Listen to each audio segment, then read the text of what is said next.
This is the McGregor Dementia Support Ministry Podcast, a podcast providing relevant resources to those currently walking the dementia journey with their loved ones. Today's podcast is a session that was recorded from our Alzheimer's and Dementia Seminar held here at McGregor Baptist Church on February 19th, 2022. Today's podcast session title is Evaluating Senior Living Care Options by Annalee Kruger.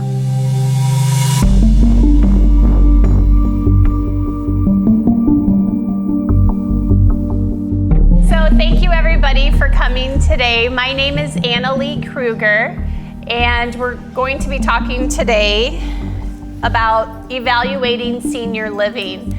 I started a company called Care Right Incorporated in 2011. I used to be a social worker in long-term care communities, like continuing care retirement communities, like our Shell Point. I used to run those. But 30 years ago, when I first started, they didn't have one person to do marketing, one person to do social work. One person did all those duties. So part of my job, when I was still an employee in those continuing care communities, was to do the tours with families who found themselves in crisis and they needed to make big decisions fast for their aging parents. So typical scenarios were the kids coming to the office because mom fell, she broke her hip, and she's a caregiver to dad with dementia. The kids fly home and they're like, oh my gosh, how are we supposed to divide our time with mom in the hospital needing to support her and talk to physicians? But the kids were always blindsided because they didn't realize that their dad had so much dementia. Right? So the kids were like, oh, we can't leave dad home alone, but we have to be at the hospital, so what do we do? So those were typical scenarios. So the tour would only take about an hour, because it's like, here's your room, here's where you go to get rehab, and here's where you get your perm, right? Because those are kind of the three major things, your room, your perm, and your rehab. But I was spending 2 and 3 hours at a time with each family. Why is that, do you think? They didn't know what to do. They had no idea what questions to ask. They had no idea what to look for. How do you think family dynamics played a part in all of this? Right? So that's why it took so long to have these kind of brief family meetings. Kids didn't know if their parents had their living wills in place, if they had long-term care insurance. They didn't know if their dad was a veteran. I mean, the kids just don't know what's going on with the parents. So after 18 years of the same thing, crisis, I'm like, this is exhausting for these poor kids because they don't know anything about what their parents have in order. And most families don't seem to facilitate or have their own family meetings to discuss the what-ifs of aging. So think about your own family. How many conversations, if any, have you had with your adult kids, or even with each other as spouses, about if something happens to me, here's what we have for life insurance, here's what we have for long-term care insurance, here's my living will, here's my power of attorney, here's what I don't want to have happen to me if I have a stroke. I don't want a feeding tube. I don't want dialysis. How many of you have had these types of conversations with your kids? A few, sort of, right? But it's hard to have these conversations. Why? Because no one wants to say, hey kids, let's gather around and have turkey and talk about end of life stuff, right? So people don't want to have uncomfortable conversations, so they don't. But guess what happens? When there's a crisis or a dementia progression, you're forced into it, or your kids are forced into making big decisions for you if you don't already have what I call an aging plan in place. So we're going to talk about quite a bit of different things here today. It's kind of a smorgasbord of different topics because I know I only have you for about half an hour. So we're going to go through a lot of different topics. It might be a lot of brain overload, but don't worry because they're recording this. So hopefully I don't get the hiccups or something stupid because they're recording all of these different presentations and then it'll be available on their website as like a podcast or something like that. So you also should have the handouts as well. Before I forget, I wanted to introduce Kat. Stand up. This is Kat. She is, yay! She's like, oh my goodness.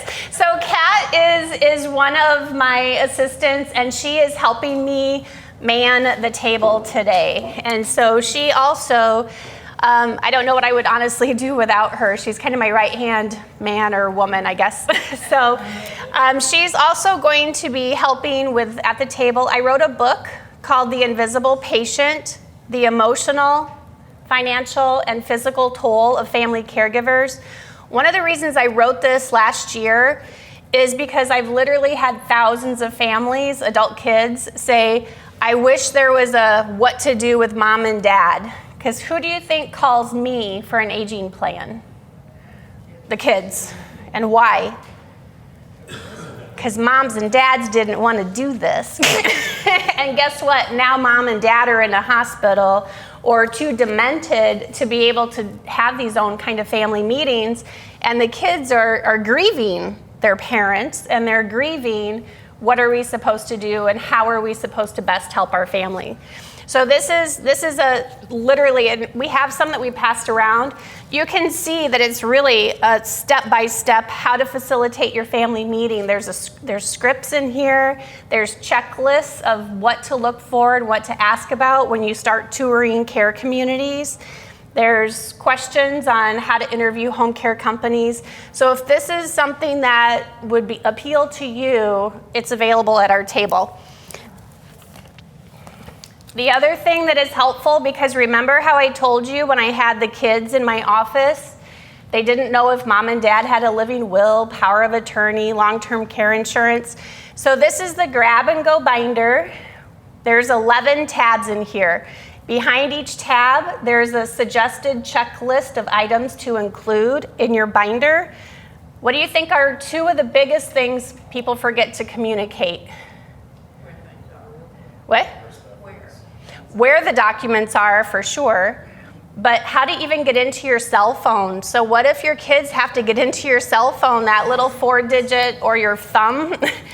So what do you think is the second most forgotten thing that kids don't have any idea? Passwords, but bank box key. They'll be like, I don't know, I found a key in dad's desk drawer, but I have no idea where it goes to or which bank. So this is an organizational tool to help you get all situated. And like I said, the tabs, there's 11 tabs in here, and you can take a look at this too. But there's 11 tabs in here, and they work also as a family meeting agenda item. So you don't have to think. You can just say, kids, this is what I have for my legal documents. This is what I have for insurance. Here's my financial planner's contact information. So it's just a ready to go kind of document organizer for you. So we're going to go ahead and get started. And I have my little timer thing so I don't go over. So I already did kind of my why I started my company. Families just don't communicate. They don't facilitate family meetings. The adult kids end up thrust into the role of becoming a family caregiver, and that's not always very comfortable. And why do you think that is?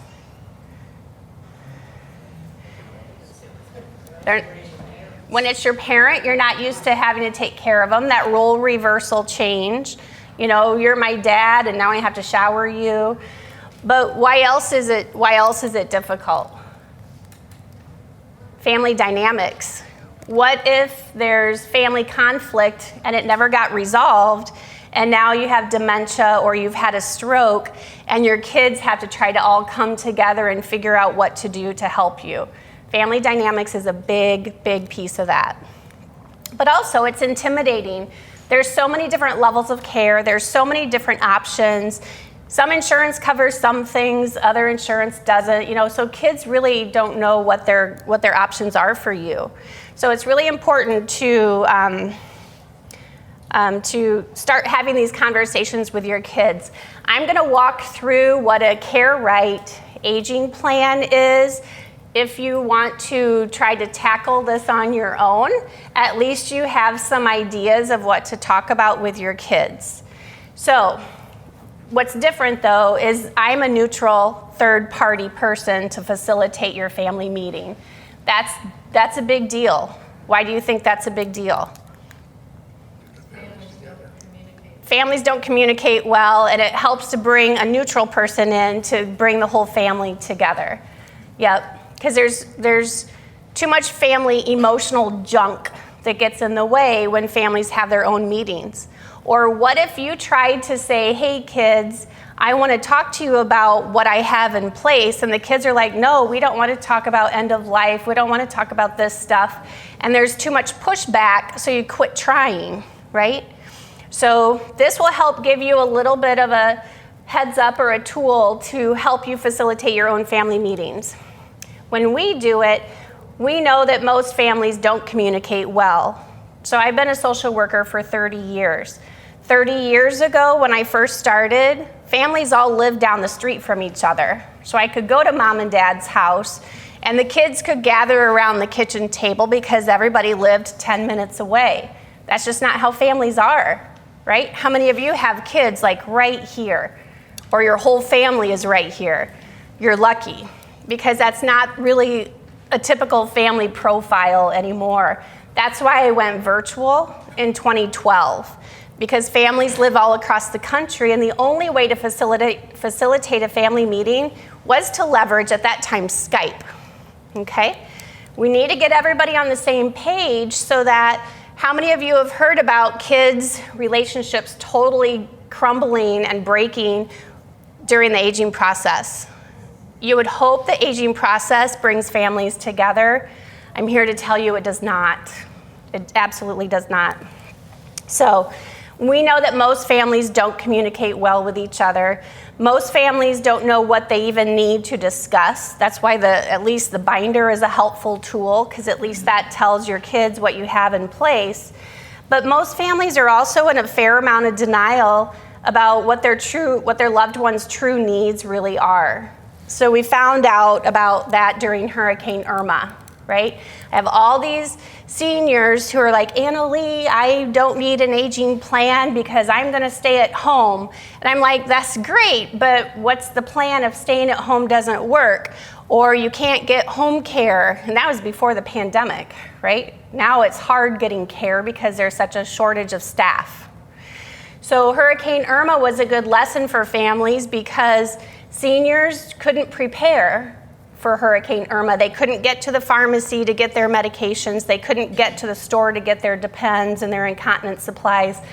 And a lot of kids flew their parents up north to get them out of harm's way, right? So what do you think happened a few days after Hurricane Irma? All these adult kids were calling me, and they're like, oh, now I know what you were talking about, that aging plan. Because it took the kids a few days to realize Dad can't take his pills on his own. He went 4 days without taking his pills. Or we didn't know that Mom's Parkinson's had progressed so much. She fell every day so far that they've been here. Or we didn't know Dad was getting so confused because he doesn't even know who I am. So these things are what woke families up. So that's why I talk about denial. A lot of families are in denial. So we discuss as a family, I call myself, the team, what we discuss is what's working well. So think about your home situation. What's working well right now, and what's working less well? Are you a family caregiver to a spouse and you're getting burned out? Does your spouse have dementia and it's progressing, obviously, and you're having a harder time knowing what care options might be available? Or you're just getting burned out because their needs are much more than what you can provide on your own. So what care options do you qualify for? This is the hard part for families because you don't probably know what you qualify for.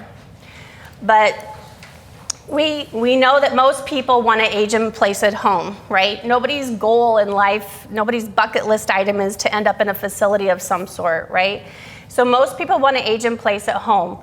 We also help you determine which care communities would make sense based on what you can afford, and where does it even make sense to hang your hat If staying at home is no longer safe, feasible, affordable, or you simply just can't get quality home care workers, because that's our biggest problem, right? People want to stay at home, but they're assuming that they won't have any trouble trying to find workers to come into their home and properly take care of you. So where does it make sense to live if you can't stay at home? And that's why it's also really important. The pandemic underlined that as well. Because how many people had to move their loved one into a care community and not even be able to tour, not be able to talk to any of the staff? They literally dropped their loved one off at the door because you couldn't go in and be like, okay, Mom, I love you, good luck. I hope to see you again sometime. You have to plan ahead.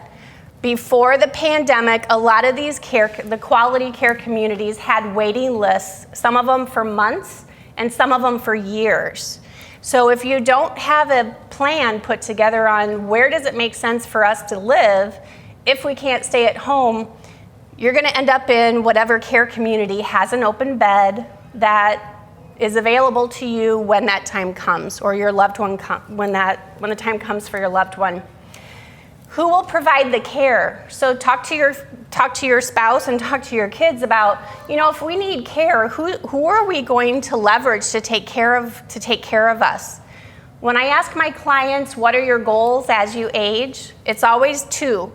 I want to age in place at home, but the next thing out of their mouth is, but I don't want to be a burden on my kids. But who again is calling me about an aging plan? It's the burned out kids. So, who is going to take care of us? Who are we expecting to take care of us? I've had dads and moms say, well, I took care of you when you were little, so it's your turn to give back and take care of me, right? Well, that could work for a while until your care needs exceed what they can do. But maybe you don't have children that have that kind of caregiving component to their personality, and that's okay. Not everybody is wired or geared to be a caregiver, right? It's hard. It's hard. So who's going to provide our care? And what is everybody doing now? What are your kids doing now? Do you have that son or that daughter that has to keep taking what I call rescue mission flights, because every time there's a hospitalization, a fall, a urinary tract infection, they have to leave their family, leave their work, fly down and tend to whatever the situation is? So that's who's doing what right now, and how can we outsource whatever care that you might need? And what do you have for finances? How did you plan for needing care? Before COVID, companion care was anywhere between $21 and $28 an hour, but now it's upwards to $45 an hour. And they all have shift minimums, so if you want home care, you've got to have a 4 or 5 hour shift minimum, or they can't serve you. Even if you have a 4 or 5 hour shift, if they don't have the staff to send out to your house, who's going to provide your care? During the pandemic, sons and daughters got thrust into the role of caregiving, which was sort of okay-ish because they were home, and if they lived near you, they could take care of you. But now they're starting to go back into the workforce, into their office, right? So I've had literally hundreds of sons and daughters say, well, it sort of worked out during the pandemic because I was working from home, but now I have to go back into the office and I don't know what to do because we can't find home care that's good quality. All right, so when we work with our clients to find out, we do the market research. That's actually one of the things that CAT does. So if you decide to do your own research, these are the components that you're going to want to look at. Waiting list, camera policy. What are their prices? You know that you have to financially qualify to move into these places. You have to physically qualify, and you have to cognitively qualify. So some of them, what often happens is seniors want to stay at home so long that then they no longer qualify for like assisted living, and then they end up having to go into a nursing home, and that's a very different look and feel.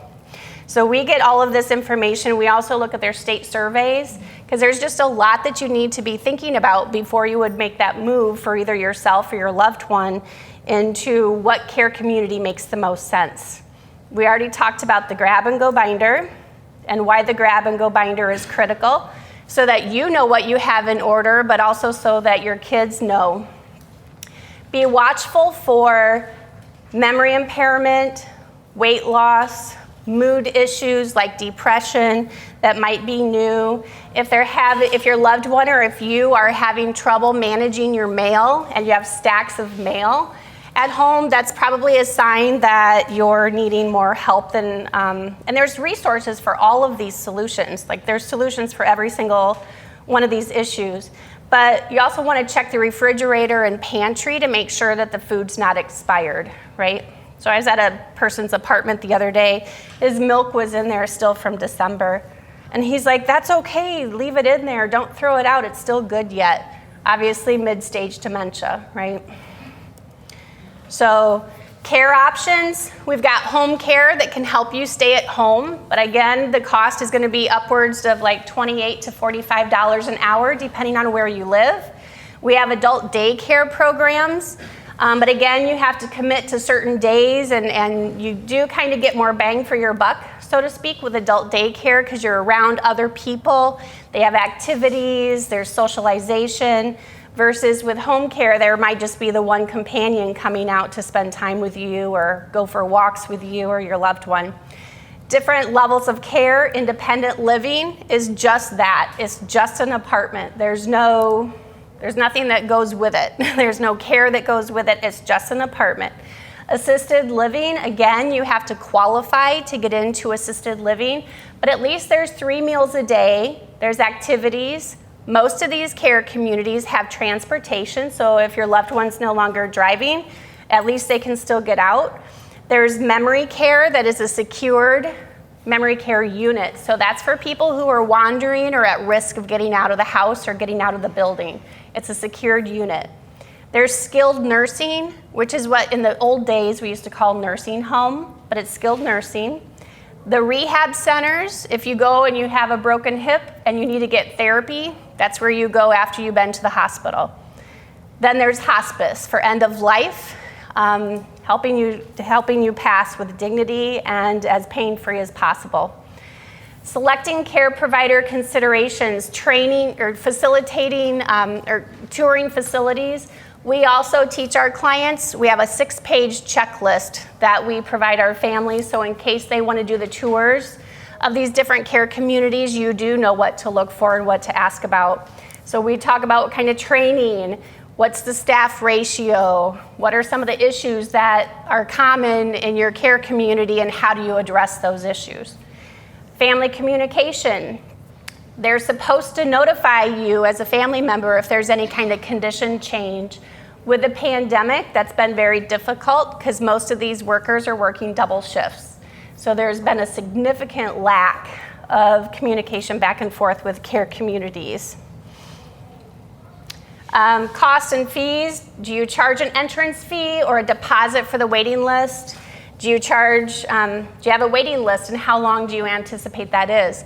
You can imagine most of my clients come to me in crisis, right? So they might need to find a place to move very, very quickly. Well, if there's a really good care community, but it has a 3-year waiting list, guess what? You don't get to go there. Or maybe you waited so long, or your loved one waited for so long that now they don't even physically qualify to get in there. Activities, look for an activity calendar, ask for a menu, and ask for an activity calendar so that you can see kind of what would be included and how they would spend their day. Mary Daniels, have you heard of Mary Daniels? Once I tell you who she is, you probably will be like, oh yeah, that's her. So she's the one, she made national news. She's here in Florida with her husband, I think his name is Steve. He's the one that's in a memory care facility in Florida. And during the pandemic, when all of us were locked out from being able to see our loved ones, she made national news because she ended up getting a job in the kitchen so that she could see her husband. And so she worked 2 days a week so that she could go spend time with him and make sure that her husband was properly taken care of, because he still knew who she was, right? And so that's one of the things about the pandemic, when you shut families away from each other, it's just not good for people. And so she made national news. I have a podcast. I actually interviewed her for my podcast too. You can find that on my website. Here's the link, and you have all this in your packet too. But I interviewed Mary, and just the emotional toll that it took on her husband and herself being kept apart. That's why she got a job as a dishwasher in the care facility. So currently, are you looking for a facility for your parents or aging loved one? Do you feel overwhelmed when looking up and learning about each care facility's different options, knowing that they have different levels of care? Some provide one type of care and others, wow, I am doing really good. I have 2 minutes. We just go. Do you feel overwhelmed just trying to sort out what options might be available to either you or your loved one? That's what we do. We can help you with all of those decisions. See? Right on the money. So yeah, thanks, because that's really tricky to do that. So we offer a complimentary consult, but really the takeaways are hopefully that you need to start talking about these things with your family. Start this process now. Make sure you have all of your documents in order. Some of you might have done your power of attorney documents 20 years ago. Make sure that those are still updated. Are you living in the state that you did your documents in? Is the person that you appointed as your power of attorney still alive? Are they still able to make decisions, and do you still trust them? Do you still have a relationship with that person? So even having the framework of all of your documents in order is going to be huge, but you really want to know that if, God forbid, something happens to your health today, that you have a plan in place so that your kids don't end up being your primary caregiver and getting burned out, because that's not going to help the relationship. We also know that adult kids, like I said, 58% of them end up thrust into the role of family caregiving. We also know that a lot of adult kids are helping finance their parents in one way or another, whether it's paying for care or just the time off work that's involved every time there's doctor's appointments or hospital stays.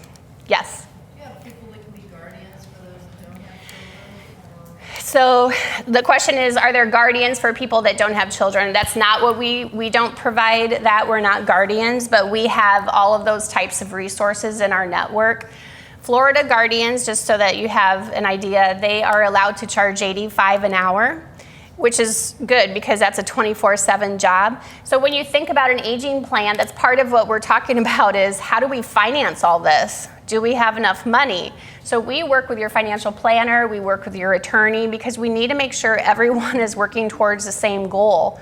If your goal is to age in place at home, how can all of us professionals work with you to help that happen? But we also want to make sure that if there's family members, because I'm in the same boat, I don't have kids, I don't have a spouse, you need to make sure that you have someone that's going to be your decision maker already lined up. Otherwise, it's going to be just Joe Blow that you don't know.